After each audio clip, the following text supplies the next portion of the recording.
Are you gonna be traveling, digital nomading, maybe even backpacking, and you're not sure how you're gonna go about making friends in a new city? Well, in the last 2 years, I've been to 17 countries and made some of the best friends of my entire life. So in this video, I wanna talk about how I approach going into a new city, how I go about making new friends, and hopefully this will be valuable for anyone looking to explore the world. So without further ado, let's get into the video.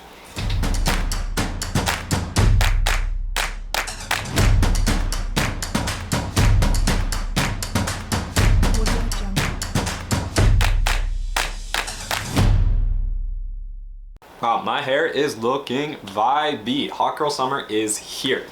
So, and in this video I want to talk about how I go about approaching a new city, how I go about making new friends while I'm digital nomading, while I'm moving all over the place. And essentially I just want to set the stage by saying when I stay in new cities or when I'm traveling, typically I'm staying in hostels or Airbnbs. I don't really like to stay in hotels because usually I want to have a kitchen, be able to cook my own food. As you know, this channel, a big premise of it is actually staying in shape and working out and eating somewhat of a healthy diet while still traveling. And that makes it a lot more difficult if you're staying in just a traditional hotel. I would say in the last couple of years, there's been a lot of shift on these longer term stays in hotels, and a lot of places are actually accommodating that more often. So having like kitchenettes or even like a full kitchen in the hotel room where you're able to stay for a longer term, and then also giving you discounts for staying in a place for a longer period of time. For me personally, I'm a pretty big sellout to the Selena chain. I know some people kind of think it's a bit of a hot take, and fair enough, you're entitled to your opinion. I've had nothing but really positive experiences overall staying in the Selena hostels. Of course, nothing's perfect. There's always going to be little hiccups and things along the way that make it maybe not a perfect 10 out of 10, and I've definitely stayed in some worse ones than the better ones. But at the same time, some of my best experiences of being a digital nomad and traveling have been in these Selena hostels. Okay, now that that's out of the way, a couple things that I like to do when I first move to a new city is, depending on the country I'm in and depending on the place I'm in, a lot of these cities are going to have like language exchanges or digital nomad meetups or something like that, where you can actually go and meet people that are similar to you, traveling, working, living this sort of lifestyle. And this helps for a few different reasons. I think when I'm really far away from home, it gets kind of nerve-wracking and maybe even a little bit scary to go out and just like meet complete strangers if you're solo traveling. So having something to lean back on that reminds you a little bit of home is something that I too try to strive for when I'm having some of that anxiety, maybe I'm having a little homesickness. It can definitely help remedy that situation and make me feel like, maybe the world's not such a big place, even if I am 10,000 miles away from home. So, real world story. We'll talk about Buenos Aires. I think Buenos Aires, I've talked about it enough. It's one of my favorite cities I've ever been to. And they did this really cool thing called Mundo Lingo, which essentially was these language meetups throughout the week in different parts of the city. And how it would work is you would go there and introduce yourself to the people running the event. So it was a free event, you don't have to pay for it. And then you would be able to get a sticker for the languages that you speak. So, and the sticker would have a flag of the place you're from or the languages you speak. So for instance, for me, I'm Canadian, so I would have the Canadian flag at the top, and then I would have at that time was the Argentinian flag because my Spanish was probably better than my French, and then I would also have the France flag because here in Canada we learn French. So essentially you have like a bar, it's at nighttime. Some of them are during the day and maybe it's a little bit more wholesome of an actual language meetup. I know Medellin in Colombia, they do Spanish classes where the design is you actually just go there to practice Spanish. It's not anything sinister or anything after the fact. But Buenos Aires Mundo Lingo actually became a pretty big social outing for me. I had a blast going to these events once a week. They did it Tuesday through Friday, so lots of options of different places and different times to go. And essentially it was just like, a few hundred people put into a bar with everyone having these flags. So you're able to quickly identify if someone's from the same country as you, speaks the same language as you. And of course you can practice your Spanish with people who are, if they're Argentinian, in that case, if they're locals, they're likely there to practice their English or learn a different language. But at the same time, for you, you can go there and actually help them learn English, or you can practice your Spanish with them. So a lot of times I was using my Spanish to introduce myself, and then, if we ever had a breakdown, I'm able to switch over to English. But it's also a really good way to make some friends who are potentially traveling or staying in that city for an extended period of time. When I was in Cordoba, Argentina, which is kind of closer to the western side of Argentina, like closer to Mendoza in the wine region, pretty big university town. I was there for about a week. They did a language meetup very similar to this. And I was actually able to meet quite a few people from Canada. And it was nice, sort of refreshing to make some friends and be able to have a group to go out with and go to events and go to bars with. And for me, like the socializing aspect of travel is a huge piece of it. That's one of the main reasons I like to travel so much, is because I get access to people from all over the world. So when I'm in these places and actually able to go to like Lingo in Argentina, meet some people and create a friend group, if I'm there for 3 months at a time, we become pretty close. So I actually ended up meeting quite a few people who became like fairly close friends through these Lingo events in Buenos Aires. One other thing I like to do is actually use dating apps. Now this is again like a pretty kind of controversial topic depending on where you are and what the app you're using. Like again, we'll talk about Colombia. Pretty infamously known for using the dating apps nefariously or in a way to take advantage of tourists. So there's things like Tinder there where unfortunately like local women will use Tinder to potentially meet foreigners, and then there's like a very high amount of drugging taking place where they actually like will drug you and then take you back to your apartment and rob you kind of thing. So depending on where you are, I would definitely stress like doing your research on that country and how safe it is for going on dates or going on dating apps. Generally, Tinder I think is the least safe, and it's also like here in North America, it's kind of just fallen out of favor. Like most people don't really use Tinder anymore. There's so many bots and so many scams going on the app that I feel like most people sort of moved to different apps like Bumble or I'm personally a big fan of Hinge.